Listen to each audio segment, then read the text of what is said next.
Captain Hyunwoo Park stood on the bridge of the massive ship called New Hope. Through the thick glass windows, he could see Earth getting smaller behind them. The planet looked sick. Brown clouds covered most of it. The oceans were dark and dirty. No green could be seen anywhere. "Captain, all 50 ships are ready," said Dr. So-Young Kim.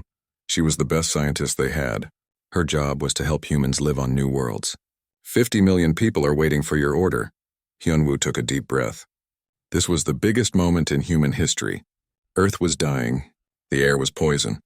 The water was gone. Plants could not grow. Animals were all dead. Humans had maybe 5 years left before everyone would die too. "Dr. Kim, is the void jump ready?" he asked. "Yes, but Captain..." She looked worried.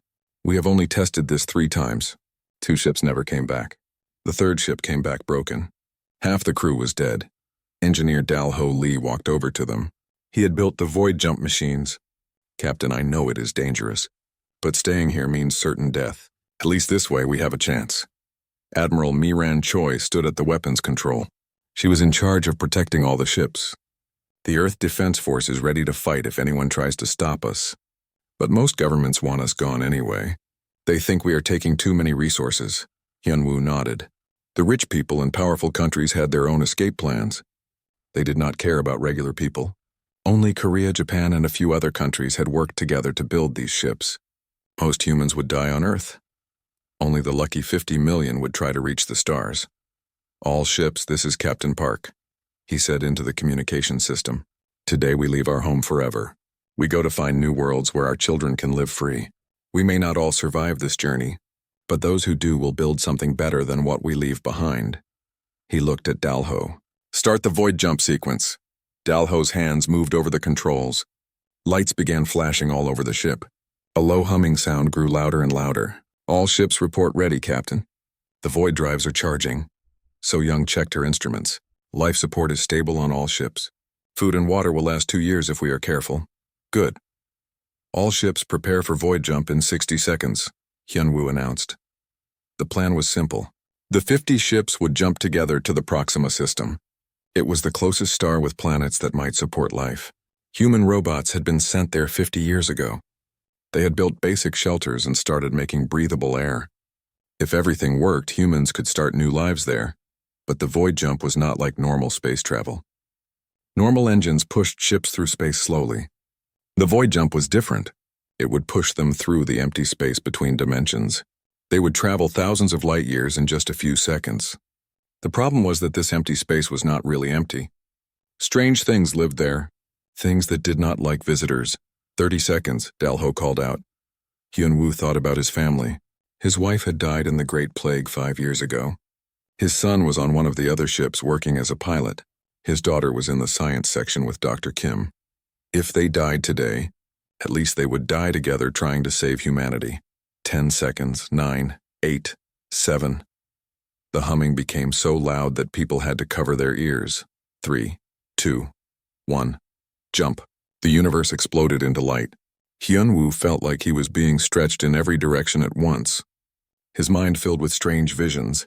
He saw things that looked like massive creatures swimming in the darkness between stars. They had too many eyes and moved like they were made of liquid shadow. The ship shook so hard that people fell down. Sparks flew from the control panels. Someone was screaming, but the sound seemed to come from very far away. The lights went out. Emergency power came on, making everything look red and scary. Then everything stopped. Hyunwoo opened his eyes. He was on the floor. His head hurt. Dr. Kim was helping him stand up. "Captain, are you okay?" "Yes, report. Where are we?" Dalho was looking at his instruments with a confused expression. "Captain, something is wrong. We are not in the Proxima system. I do not know where we are." So-Young was checking the star charts on her computer. "The stars are all wrong. I cannot find any that match our maps. We are somewhere completely unknown." Admiral Choi was trying to contact the other ships. "Captain, I can only reach 12 of our ships. The others are not answering." Hyunwoo felt his heart sink. "Are they destroyed?" "I do not think so.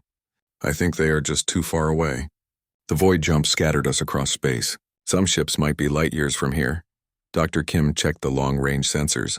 "Captain, I have bad news. There are no planets in this system. Only empty space and some asteroids." "And more bad news," added Dalho. The void jump damaged our engines.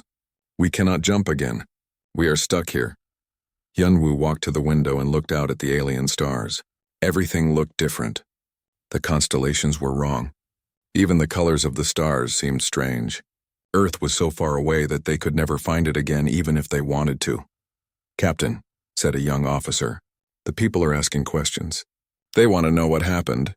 Hyunwoo straightened his uniform. He was their leader. Even if he was scared, he could not show it. "Tell them the truth. We are lost, but we are alive. And as long as we are alive, we can find a way to survive." Over the next few days, more ships found them. By the end of the week, 37 ships had reunited. 13 ships were still missing. Maybe they were destroyed. Maybe they were lost in other parts of space. There was no way to know. The 37 ships had about 30 million people. They had food for maybe 18 months if they were very careful. They had water recycling systems that could last for years. They had machines to make breathable air, but they had no home. Dr. Kim started looking for planets they could live on. Engineer Dalho tried to fix the void jump engines. Admiral Choi organized the ships into a defensive formation in case they met hostile aliens. Captain Hyun-woo spent his time talking to the people. Many were scared. Some were angry. Children cried for their friends who might be on the lost ships. Old people worried they would die in space without ever seeing land again. "We will find a new home," Hyun-woo promised them.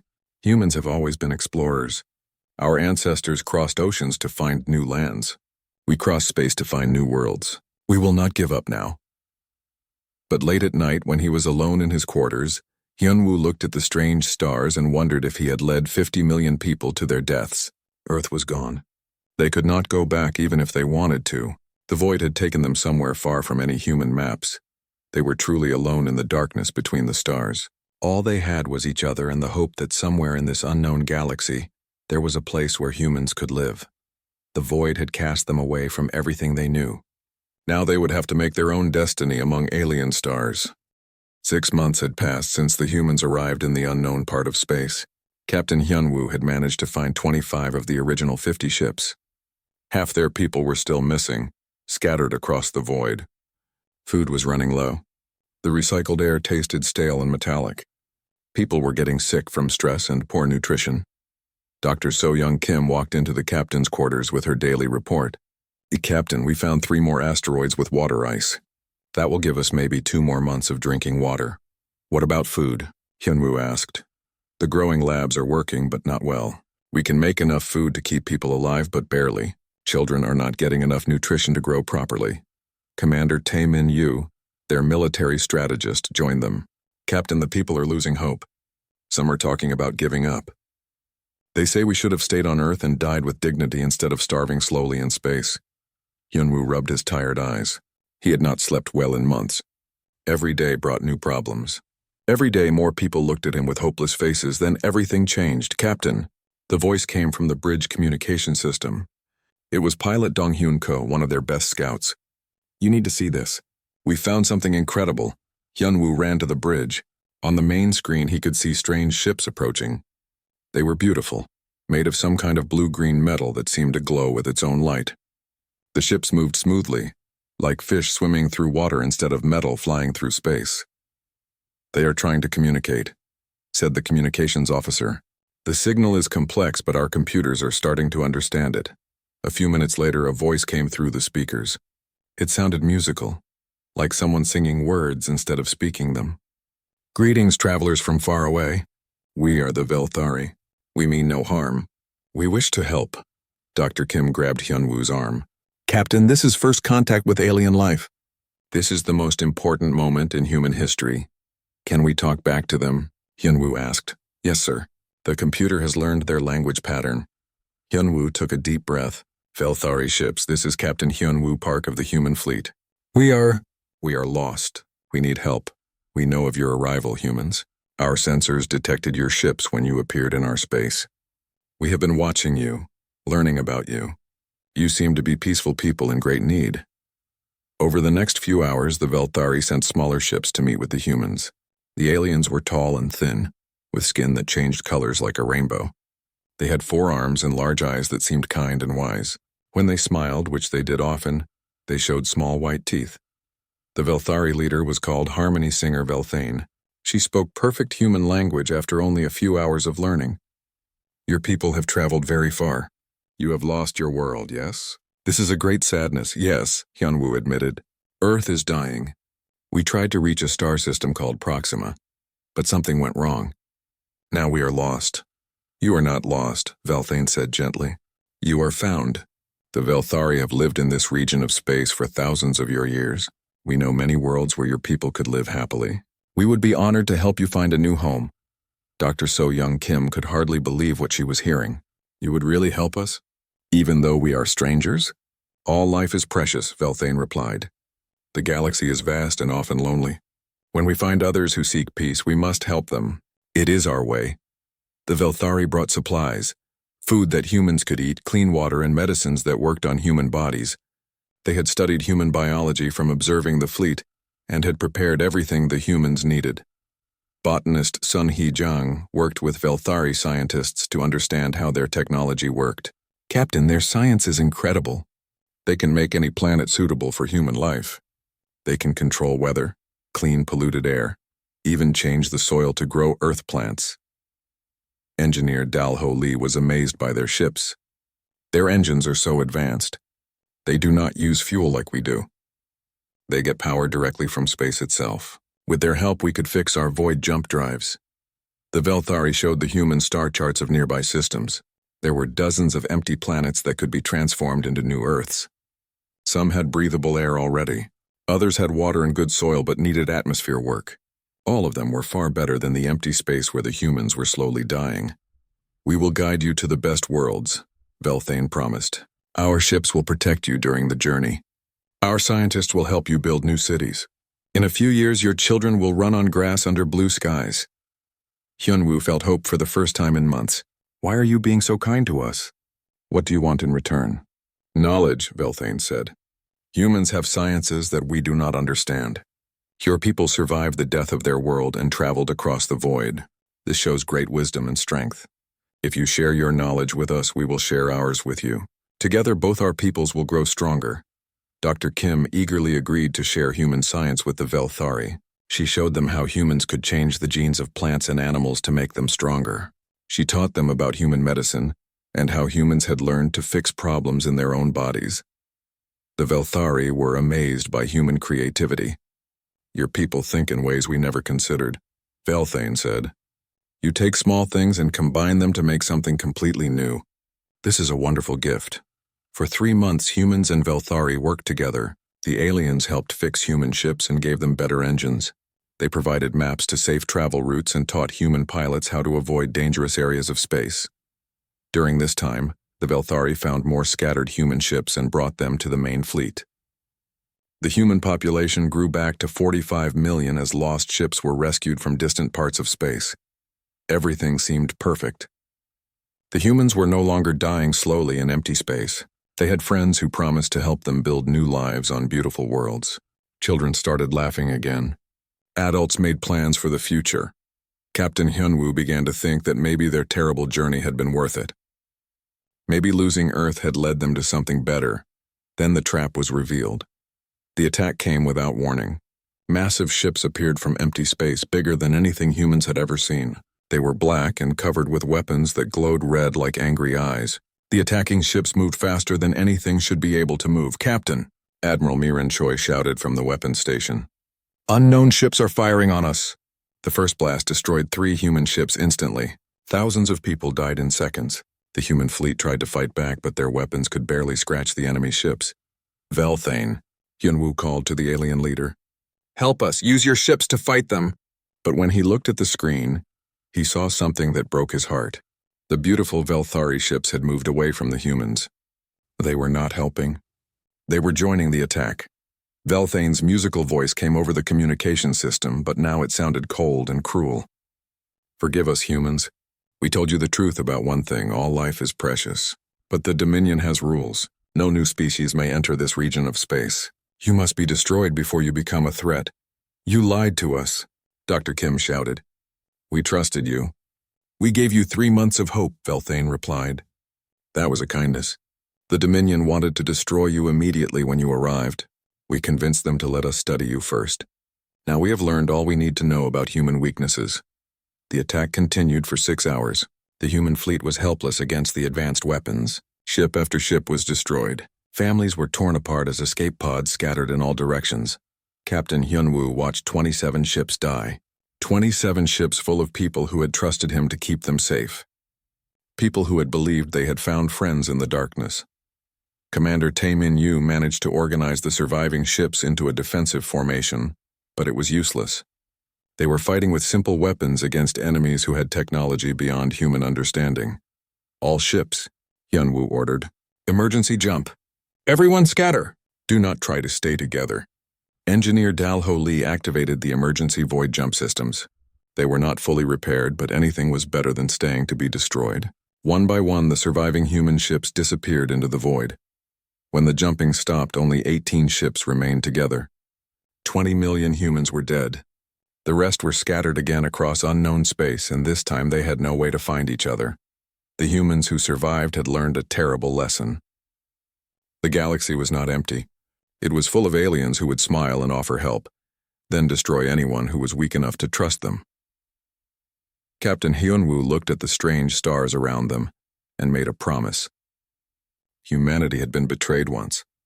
It would never happen again. From now on, they would trust no one but themselves, and anyone who tried to hunt humans would learn that even scattered and desperate, humanity was still dangerous. The surviving human ships found each other in the shattered nebula, a dangerous region of space filled with the broken remains of dead stars. The radiation here was so strong that it slowly poisoned anyone who stayed too long, but it also hid them from enemy sensors. The Dominion ships could not find them in this toxic maze of metal and burning gas. Captain Hyunwoo stood in the main meeting room of New Hope, looking at the faces of his remaining officers. 15 million humans were all that remained of the 50 million who had left Earth. The others were dead or lost in space, probably dead too. Report, he said simply.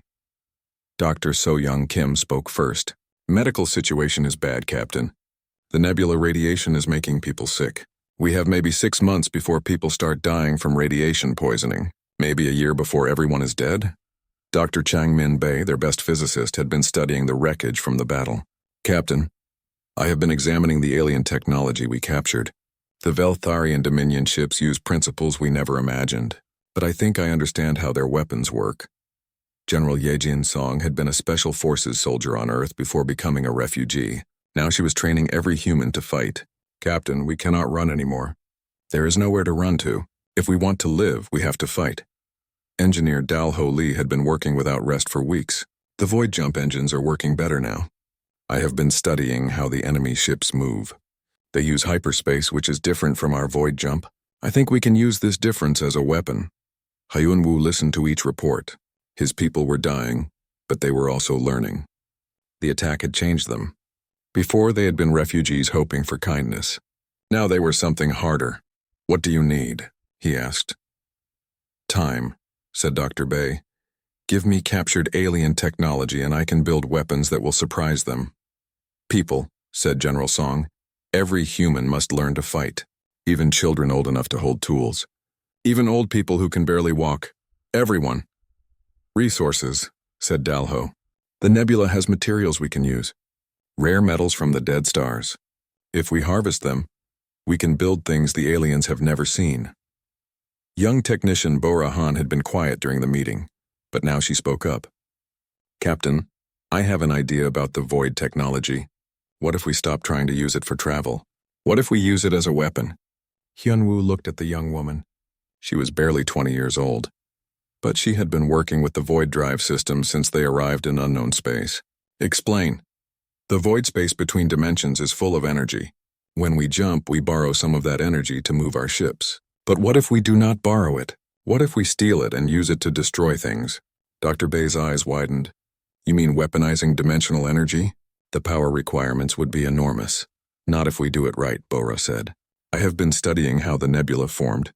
This whole region was destroyed when someone tried to contain void energy. If we can control it instead of containing it, we could turn the void itself into a weapon.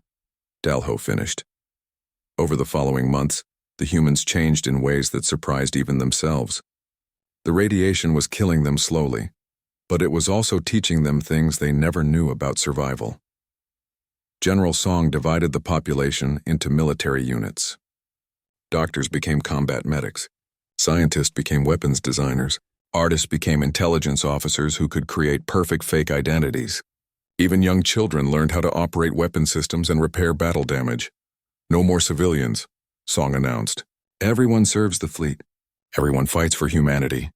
Dr. Kim had stopped trying to heal alien diseases. Instead, she was creating alien diseases.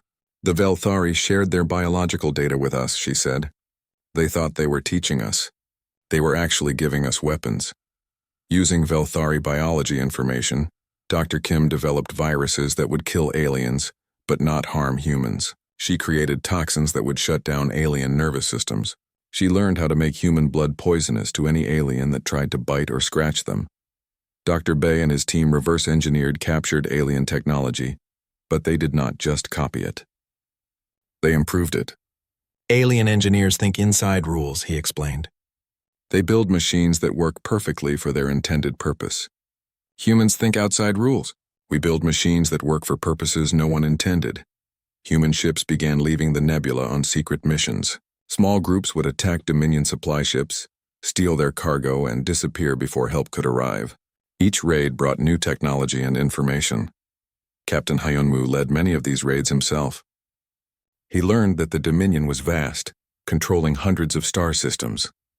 They had ruled this region of space for thousands of years. Member species obeyed them without question because the Dominion had never lost a war. That is their weakness, Hyunwoo told his officers after returning from a successful raid. They think they cannot lose. They do not know how to fight an enemy that refuses to surrender. The humans learned to use the nebula as a weapon. They would lure Dominion ships into the radiation fields, then use void drives to create dimensional tiers that would trap the enemy ships in deadly energy storms. Whole Dominion fleets would disappear without sending a single message back to their commanders. Technician Bo-Ra Han made her first successful void weapon after 8 months of work. It was small, about the size of a human hand, but it could tear holes in space itself. When activated, it would create a bubble of void energy that would destroy anything inside it. It works by making the target not exist, she explained to the amazed scientists. Not destroyed, not killed, just not there anymore. The first time humans used void weapons in battle, an entire Dominion patrol fleet simply vanished. One moment there were 12 enemy ships. The next moment there was empty space. No wreckage, no radiation, nothing. Dr. Bay discovered that human brains could interface with predecessor technology found in the nebula. The ancient machines had been waiting here for millions of years, built by a civilization that existed before any current galactic power. For unknown reasons, humans could activate these machines while aliens could not. The predecessors were not like current aliens, Dr. Bay reported. Their technology responds to creative thinking rather than logical programming. Humans think creatively. Current aliens think logically. That is why we can use their machines and the Dominion cannot. General Song's human soldiers became something the galaxy had never seen.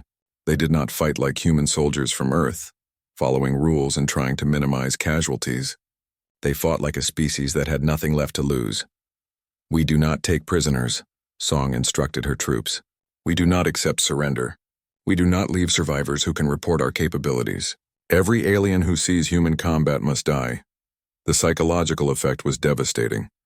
Dominion commanders began to fear their own shadows. Human ships could appear anywhere, strike without warning, and vanish before retaliation was possible. No Dominion ship was safe, no matter how well protected. More importantly, other species in the Dominion began to whisper among themselves. For the first time in millennia, the Dominion was afraid of something. If humans could make the mighty Dominion fear, maybe the Dominion was not as invincible as everyone believed. Captain Hyunwoo noticed that some alien species had begun secretly helping humans. They would accidentally leave supply ships unguarded where human raiders could find them. They would send false reports about human fleet movements, causing Dominion ships to search in the wrong places. The Dominion rules through fear, Hyunwoo realized. But now they are the ones who are afraid. Their subject species can see that the Emperor has no clothes. By the end of their first year in the nebula, the humans had evolved from desperate refugees into something far more dangerous. They had learned to turn their greatest weakness, being alone in hostile space, into their greatest strength. "We do not need a home world," Hyunwoo announced to his people. "We do not need alien approval. We do not need anyone's permission to exist. The void itself is our territory. The space between stars is our kingdom." The radiation was still slowly killing them, but human scientists had learned how to treat radiation sickness using alien medical technology. They could not live in the nebula forever, but they could live long enough to make the galaxy remember that humans had been there.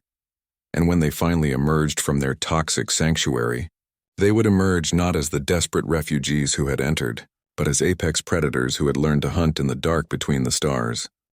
2 years had passed since humanity was betrayed by the Velthari. The Dominion learned to fear the darkness between stars because that was where humans lived now. They called them Void Hunters, creatures that appeared from nowhere, struck without mercy, and vanished before anyone could fight back. Captain Jin-A Lim commanded the most feared human unit in the galaxy. Her ships could phase in and out of normal space using perfected void jump technology. Her crews were volunteers who had lost everything in the original attack and wanted revenge more than they wanted to live safely. "Target confirmed," her weapons officer reported. "Dominion research station in the Kethvar system. Heavy defenses. At least 50 warships on patrol." Jin-A smiled coldly. 2 years ago, 50 warships would have been impossible odds. Now they were just another day's work. "Begin phase approach. All ships, remember? No survivors, no witnesses." Her fleet of 12 ships activated their void drives. To outside observers, the human ships seemed to flicker like dying stars. They were moving in and out of the void space between dimensions, making them almost impossible to target or track.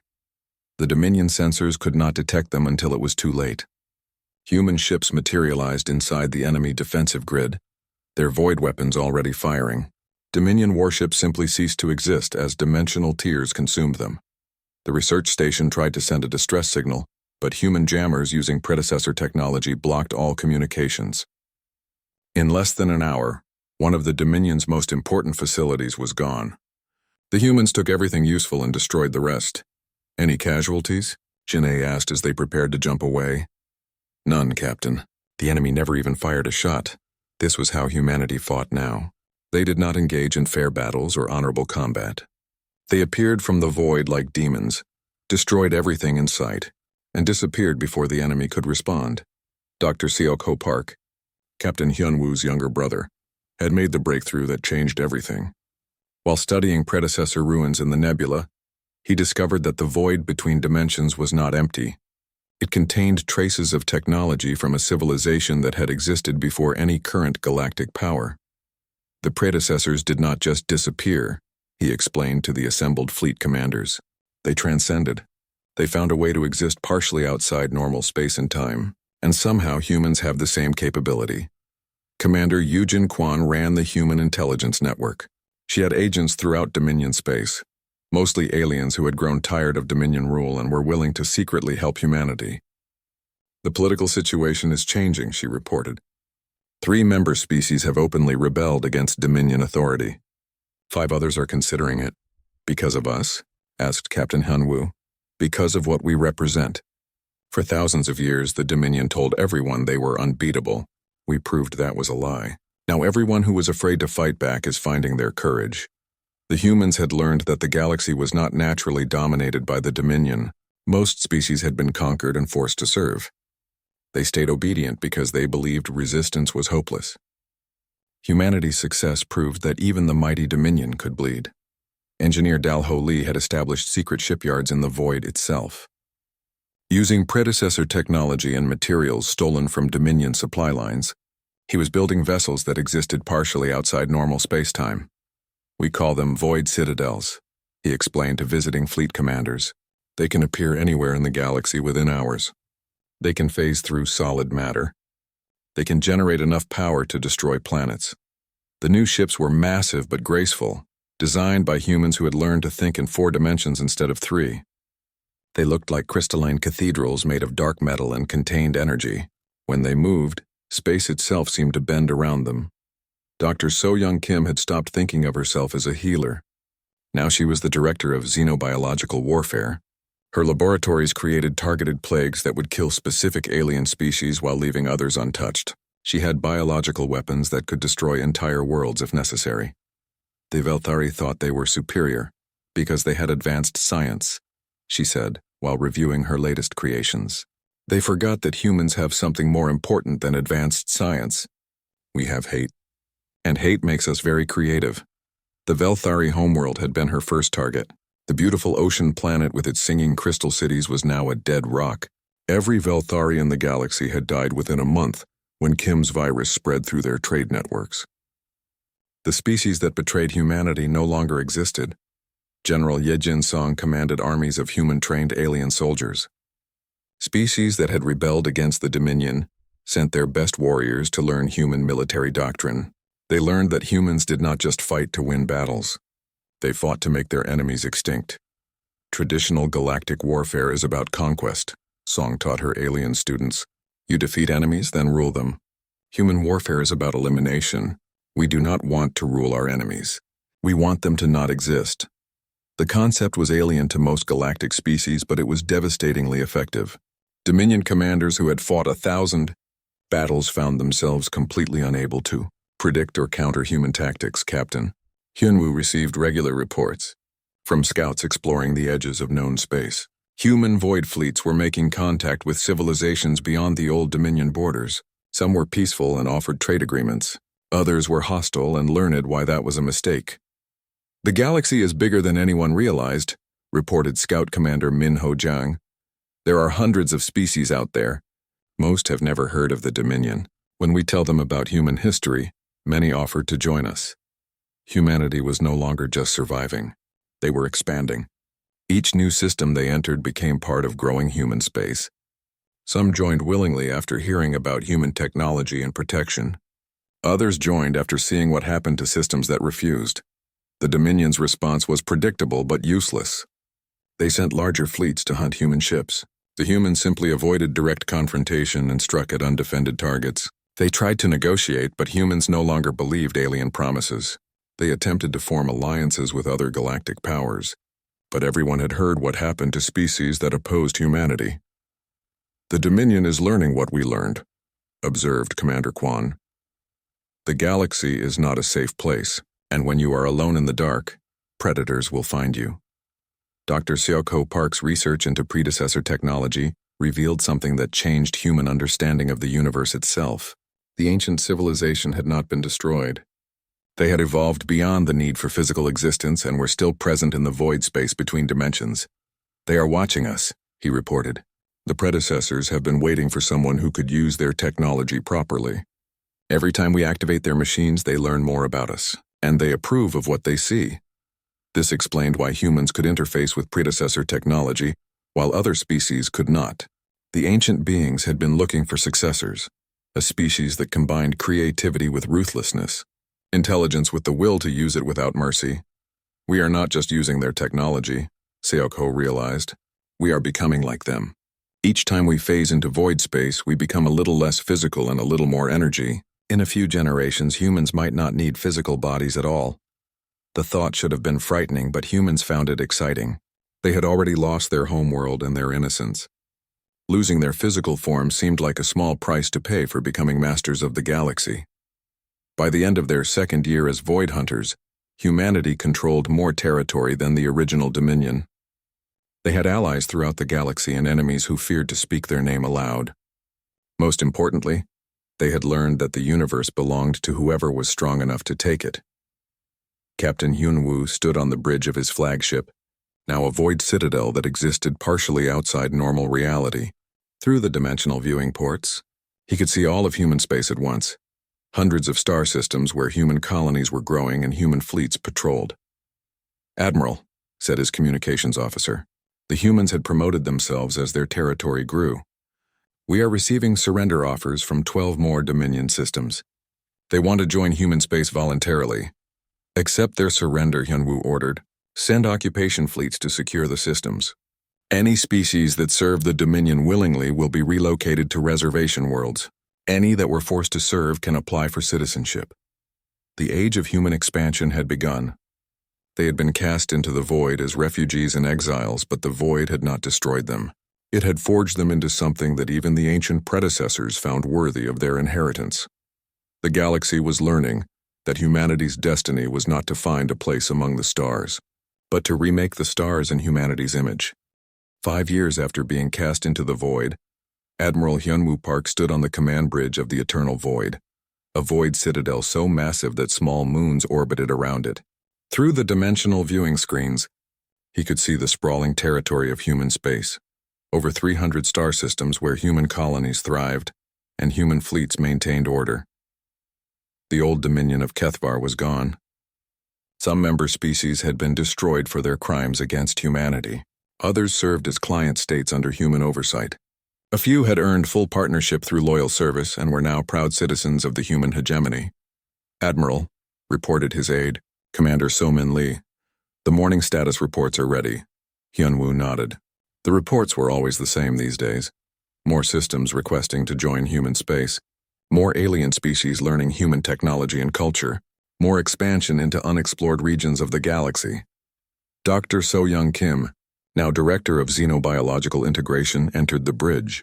She looked younger than she had 5 years ago. Exposure to predecessor technology had stopped the aging process in most humans and even reversed it in some. "Admiral, the Velthari situation is resolved." The Velthari had been extinct for 3 years, eliminated by targeted biological weapons as punishment for their betrayal. But Dr. Kim had recently discovered a small population of Velthari juveniles who had been in deep hibernation when the plague struck. The question was what to do with them. "What did you decide?" Hyunwoo asked. "They will live. But they will grow up as humans, raised in human families, educated in human schools. They will learn that their species died because they broke faith with humanity. If they serve faithfully, they may earn the right to rebuild their race under human guidance." It was a mercy that the old dominion would never have shown, but it came with conditions. Every species in human space understood that betrayal meant extinction. Loyalty meant protection and prosperity. Engineer Dalho Lee arrived with his daily engineering report. His shipyards now operated throughout the galaxy, building vessels that combined human creativity with predecessor technology and materials from conquered alien worlds. "Admiral, the new World Forge stations are operational. We can now transform any planet into a suitable home for human colonists within 6 months. Desert worlds become gardens. Ice worlds become tropical paradises. Even gas giants can be converted into solid planets if necessary." General Yejin Song commanded the Human Defense Forces, the most feared military in galactic history. Her forces included humans enhanced by predecessor technology and alien species trained in human warfare doctrine. "Admiral, our expansion fleets have made contact with the Outer Rim civilizations. Most are accepting human protection voluntarily. 3 systems attempted to resist and have been convinced." Hyunwoo knew what convinced meant. Human forces did not waste time on lengthy sieges or negotiations. Hostile worlds were given one chance to surrender. If they refused, orbital bombardment would demonstrate the consequences of opposing humanity. Most systems chose surrender. The human population had grown to over 150 million through advanced medical technology and the addition of friendly alien species who had earned citizenship. More importantly, humanity had evolved beyond their original biological limitations. Dr. Seok-ho Park, now Director of Dimensional Research, had unlocked the secrets of human predecessor integration. "Admiral, the latest test results are fascinating. Humans exposed to void energy for extended periods are developing new capabilities: enhanced intelligence, limited telepathy, the ability to phase in and out of normal space without mechanical assistance." "Are they still human?" Hyunwoo asked. "They are what humans are becoming. The predecessors faced the same evolutionary choice millions of years ago. They chose to transcend physical existence and become beings of pure thought and energy. Humans are following the same path, but we are doing it our way." Commander Yujin Kwan, head of human intelligence, brought news from the galaxy's edges. "Admiral, our scouts report contact with civilizations beyond the Outer Rim. Some claim to be descendants of the original predecessor species. Others are completely unknown. A few seem to be actively hostile to any expansion in their direction." "Recommendations?" Hyunwoo asked. "Continue expansion but prepare for significant resistance. These are not like the species we have encountered before. They have technology that rivals our predecessor inheritance. Some may be more advanced than we are. This was not a problem. It was an opportunity. Humanity had learned that challenges made them stronger. The greater the resistance, the greater their evolution in response. Technician Borahan, now Chief of Void Weapons Development, had created tools that could reshape reality itself. Admiral, the new generation of void weapons is ready for deployment. We can now create dimensional storms that will consume entire star systems. We can make enemy worlds simply stop existing. We can even travel backward in time to prevent threats from ever arising. The power was intoxicating, but Hyunwoo had learned wisdom during humanity's rise. Such weapons will be kept in reserve. We use them only against enemies who threaten human existence itself. Understood, Admiral. Though I should mention, our deep space monitors have detected something interesting. There are signs of massive technological activity in the galactic core. Whatever is building there is using energy sources we do not recognize. This was concerning but not frightening. Humanity had faced the unknown before and emerged victorious. Whatever waited in the galactic core would learn the same lessons that the Dominion had learned. Admiral Hyunwoo walked to the main viewing port and looked out at human space. Millions of ships moved between the stars, carrying trade goods, colonists, and cultural exchange between hundreds of worlds. Children who had been born in the void were now adults raising families on planets that had been transformed into new Earths. The old Earth was a distant memory. Most humans had never seen it, and felt no connection to the dead world where their species had originated. Their loyalty was to human space, and the future humanity was building among the stars. Admiral, said Commander Lee, we are receiving a priority message from the Galactic Council. The Galactic Council was a collection of older civilizations that had existed before human arrival.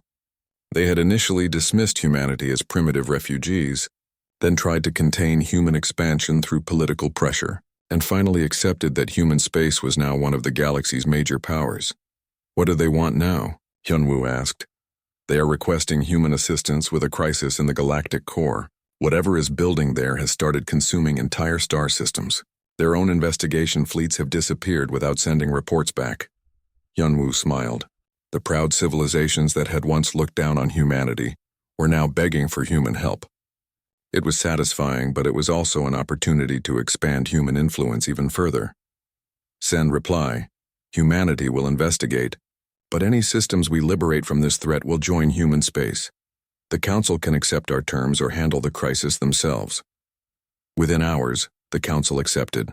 They had learned what happened to those who underestimated human resolve. As the Eternal Void prepared to lead a massive fleet toward the galactic core, Hyunwoo reflected on humanity's journey. They had been cast into the void as desperate refugees fleeing a dying world. The void had not destroyed them. It had forged them into masters of space itself. Every challenge had made them stronger. Betrayal had taught them self-reliance. War had taught them efficiency. Isolation had taught them to depend only on themselves. The predecessor technology had given them tools, but human nature had provided the will to use those tools without mercy or hesitation. Admiral, reported the navigation officer, all fleets report ready for void jump to the galactic core. Then let us go see what new challenge awaits humanity, Hyunwoo commanded, and let us show the galaxy once again why it was wise to accept human leadership. The massive human fleet activated their void drives and disappeared into the space between dimensions. Behind them, human space continued to grow and prosper. Ahead of them lay the unknown, full of new worlds to claim and new enemies to defeat. Humanity had been cast into the void as exiles and refugees. They emerged as the galaxy's new rulers, reshaping reality itself according to their will. The stars themselves had become humanity's domain, and this was only the beginning. The galaxy was vast, full of challenges that would make humanity even stronger. Beyond the galaxy lay other galaxies, other voids to conquer and master. The age of human expansion would continue until every star in the universe knew the name of humanity and the price of opposing their destined rule over all existence. The void had cast them out, but from that void, they had wrought a new destiny that would span the cosmos itself.